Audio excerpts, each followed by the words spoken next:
எப்படியா போஸ்டரு இதையே பேனரா எழுதிட்டா ஒரே ராத்திரில பெரிய ஹீரோ ஆயிடுவீரு. கவர்ச்சி வில்லன் தாண்டவராயன். சத்தியம் உன்ன நான் ஒரு கை பார்க்கல. இதப்பா என் பேர் தாண்டவ இல்ல. அவன் புரியிட்டு வா. இப்படி அடாவடியா அப்பாவை எடுத்துக்கிட்டே இருக்கீங்களே, அப்புறம் நம்ம கல்யாணம் எப்படி நடக்கும்? உங்க அப்பா ஒழுங்கா பிஹேவ் பண்ணானா கல்யாணம் மண்டபத்துல நடக்கும். அவன் ராங் பண்ணானா நான் ரைட் கொடுத்துருவேன். அதுக்கப்புறம் கோயிலோ குளமோ தான். அப்பா இல்லாமலா? ஏன் இல்ல, அதான் என் ஃப்ரெண்ட்ஸ் எத்தனையோ பேர் இருக்கானே, ராஜப்பா கிட்டப்பா செல்லப்பான்னு. அந்த அப்பாக்களை வச்சு நடத்திட வேண்டியதான். பெரியவங்களோட ஆசீர்வாதம் இல்லாம கல்யாணம் நடக்கிறதா? உங்க அப்பா பெரிய இவ சில்ற நம்ம கல்யாணம் முடியும் அவ்வளவுதானே, நான் நடத்தி காட்டுறேன்.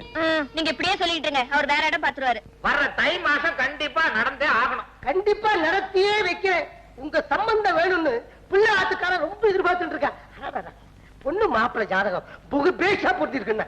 அவரை தவிர வேற யாரையும் நான் கல்யாணம் பண்ணிக்க மாட்டேன். உங்க அப்பா தான் சத்தியத்தை மனுஷனாவே மதிக்கலையே, மாப்பிள்ளை அவ ஏத்துக்கு போறாரு. நடக்காத விஷயத்தை பத்தி ஏமா கனவு கண்டுகிட்டு இருக்கிற? அது நடக்காதுன்னா இந்த ஜென்மத்துல எனக்கு கல்யாணமே கிடையாதுமா. எப்படி அந்த கல்யாணத்தை முடிச்சு ஆகணும்? அது என்ன அப்படி சொல்றேன்? நான் தொட்டு நடக்காத கல்யாணம் உண்டா? அப்ப சரி, நான் ஸ்டார்ட் பண்ணட்டுமா? காட்டா நீர் என்ன பிளைனா? போயிட்டு ஆறோம். யாருக்கு ஜாதக பொருத்தம் பாக்குறீங்க? உனக்கும் எனக்கும் வேண்டியதுதான். 18 வயசாச்சு, நம்ம பொண்ணுக்கு கல்யாணம் பண்ண வேணாமா? நீங்க பாக்குற அவளுக்கு பிடிச்சிருக்கான்னு அவகிட்ட கேட்க வேண்டாமா? ஏண்டி, அவளுக்கு நான் அப்பனா, எனக்கு அவ அப்பனா? இத பாருங்க, நீங்க யார மாப்பிள்ளைய பார்த்தாலும் சரி, அவன் நிச்சயமா கல்யாணம் பண்ணிக்க மாட்டான். கன்னியாவே இருந்துட போறாளா? ஆமாப்பா. அத்தான் எனக்கு கல்யாணம் பண்ணி வைக்கலனா அதுதான் என் முடிவு. அப்படி என்ன அவங்கிட்ட ஸ்பெஷல் குவாலிட்டி? குணத்துல அவர் உயர்ந்தவர். கடைசி வரைக்கும் என்ன கண் கலங்காம காப்பாத்துவார். ஏன் நாங்க காப்பாத்தலையா? பாரு, நீ சொல்ற மாதிரி அந்த சத்தியம் பயலுக்கு உன்னை கல்யாணம் பண்ணி கொடுத்தா உனக்கு மாத்திரம் அவன் புருஷன் இல்ல, எனக்கும் புருஷன் ஆயிடுவான். எனக்கு ஒரு புருஷன் தேவையா? இத பாருங்க, இப்படி எல்லாம் விளையாடாதீங்க. அவதான் விபரீதமா முடிவெடுத்துக்க போறான். என்னடி பூச்சாண்டி காட்டுற? என்ன கோழைன்னு நினைச்சியா? சமாதானமா போலான்னு நினைச்சா அதை மீறி நடந்தா கைய கால கட்டி கல்யாணத்தை எனக்கு நடத்த தெரியும். உனக்கும் தான் சொல்றேன். ஆமா,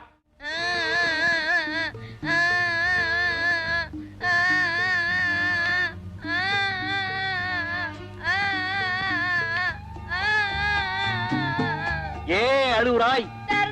போறேன் வர்றேன். என்னடா இது? அவங்க அம்மா பக்கத்துல இருந்தா அவளை கட்டி பிடிச்சிட்டு அழுவுறா, நான் பக்கத்துல இருந்தா என்ன கட்டி பிடிச்சிட்டு அழுவுறா. 2 பேர்ல என்ன மரத்தை கட்டி பிடிச்சிட்டு அழுவுறா. என்ன சமாசாரம்? மனுஷனை நம்பி என்ன பிரயோஜனம்? எங்க அப்பா எனக்கு கல்யாணம் பேசிட்டாரு, நமக்குன்னு புடிச்சு வேற ஒருத்தன் கையில குடுக்க போற. நான் சொன்னபடி கேக்குறியா? அதை நிறுத்து. நீ என்ன இழுத்துக்கிட்டு ஓடிடு. அப்படின்னா நான் உன்னை இழுத்துக்கிட்டு ஓடிடுறேன். வேற என்னதான் செய்யறது?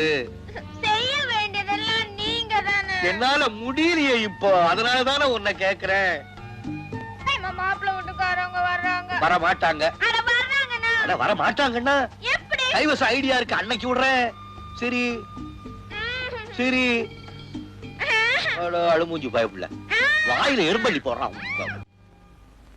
என்னது மணி எவ்வளவு ஆச்சு? பொண்ணையும் காண ஒன்னையும் காண விளையாட்டா இருக்க. வந்துட்டாங்க.